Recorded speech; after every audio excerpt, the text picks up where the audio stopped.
Hi friends, good morning అండి. మనకు pre market అనేది క్లోజ్ అయిపోయింది. ఒకసారి చూడండి, నిఫ్టీ ఉన్న సెన్సెక్స్ ఏమో మనకు న్యూట్రల్ పాజిటివ్లో ఉన్నాయి, బట్ బ్యాంక్ నిఫ్టీ మాత్రం న్యూట్రల్ నెగిటివ్లో ఉంది. ఓకే, సో ఇక్కడ ఏంటి అంటే డౌన్కి రావడానికి కొంచెం పాసిబిలిటీ ఎక్కువ ఉంటుంది.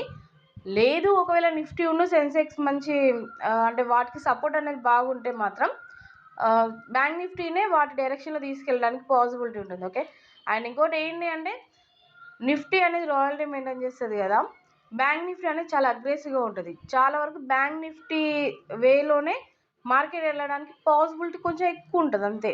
ఓకేనా, అయినా ఇంకొకటి ఏంటి అంటే ఎప్పుడు కూడా మార్కెట్ డైరెక్షన్లో అప్ సైడే వెళ్ళాలి, డౌన్ సైడే వెళ్ళాలి అనేది ప్రైస్ యాక్షన్కి సంబంధించినంత వరకు అయితే అంత కంఫర్టబుల్గా ఉండదు. ఓకేనా, కాకపోతే మీరు అబ్జర్వ్ చేయండి, మీకే తెలుస్తూ ఉంటుంది మార్కెట్ ఎలాంటి మూమెంట్ ఇస్తుంది ఏంటి అనేది.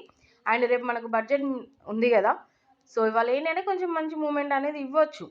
ఓకేనా, లేదు మన నిర్మలా సీతారామన్ గారి మీద ఎక్స్పీరియన్స్ ఉన్న పర్సన్స్కి ఏంటి అంటే అంత పాజిటివ్ వే అయితే లేదబ్బా. అంటే నాకు కూడా చెప్తున్నాను, ఎందుకంటే చాలా వరకు ట్యాక్సెస్ చాలా అంటే చాలా దారుణంగా వేస్తున్నారు ప్రతి దాంట్లో. సో స్టాక్ మార్కెట్కి సంబంధించినంత వరకు అయితే ట్యాక్స్లు కట్టే ప్రతి ఒక్కరికి కూడా అది ఎంతో కొంత ఇంపాక్ట్ అనేది నెగిటివ్లోనే ఉన్నది. ఓకే, సో స్టాక్ మార్కెట్ ఎలా రిసీవ్ చేసుకుంటుంది అనేది మనకి కమింగ్ డేస్లో తెలుస్తుంది. కాకపోతే ఇప్పటికి మాత్రం మేడం ఏవైనా కొంచెం పాజిటివ్నెస్ అనేది స్టాక్ మార్కెట్ డైరెక్షన్లో కూడా ఇస్తే బాగుంటుందని నేను అనుకుంటున్నాను. ఓకే అండి, ఫైన్, మీరైతే ఒకసారి అబ్జర్వ్ చేయండి స్టాక్ మార్కెట్ని. Okay, thank you. అండ్ మీకు నా ఛానల్ యొక్క కంటెంట్ నచ్చితే మాత్రం లైక్ చేసి సబ్స్క్రైబ్ చేసుకోండి. మన ప్రైస్ యాక్షన్స్ కూడా ఒకసారి చూడండి, 76,100. సో ఓకేనా, మళ్ళీ ఇవే చెప్తున్నారా అనేసి అనుకోవద్దు, ఎందుకంటే ఇక్కడ మార్కెట్లో వోల్టాలిటీ అనేది ఎక్కువ ఉంది. ఓకే, సో 1000 స్ట్రక్చర్ అనేది ఇంకా పాసిబిలిటీగా అనిపించట్లేదు ఇక్కడ. ఓకే, సో నిన్న అవి అయిపోయింది కదా, మార్కెట్ అనేది ఇవాళ ప్రీ మార్కెట్ క్లోజింగ్ ఎక్కడైంది 76,388 కదా, ఇక్కడ 1000 రేంజ్ని చూడండి. ఓకేనా, మీకు నిన్న చాలా క్లియర్గా చెప్పడం జరిగింది. ఏమని 1000 స్ట్రక్చర్ అనేది మనం చెప్పుకున్న నిన్న ఇక్కడ చెప్పాం కదా, 76,100 పుట్టును 76,900 కాల్. సో అక్కడే ఉండాలి, అదే డైరెక్షన్లో అవ్వాలి అని కాదు.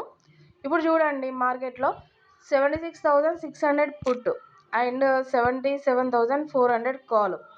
ఆల్మోస్ట్ ఇక్కడ మనకి పర్లేదు, అంతకు మించి మూమెంట్ అయితే ఇక్కడ ఏమన్నా ఇవ్వడానికి పాసిబిలిటీ ఉంటుందని నేను అనుకుంటున్నాను. లేదు, ఇవాళ మాత్రం మనకి ఇక్కడ ఈ 600 to 650 రేంజ్లో మనకి మూమెంట్ ఇవ్వకపోతే మాత్రం కంపల్సరీగా మండే అండ్ ట్యూస్డే అని ఒక మంచి వోల్టాలిటీతో ఉంటుందండి ర్యాలీ అనేది.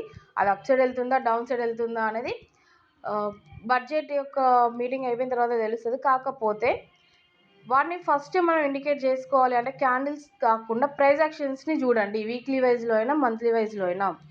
ఓకేనా, ఓకే అండి, ఇది మన ఛానల్లో మేము చెప్తున్న ఎడ్యుకేషన్ పర్పస్ వ్యూ అండి.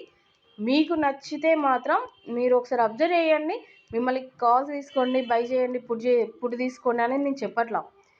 ఇప్పటివరకు మీ డైరెక్షన్లో ఎంతో కొంత హెల్ప్ అవుతుందని మాత్రమే చెప్పడం జరుగుతుంది. ఓకేనా, థ్యాంక్ యూ.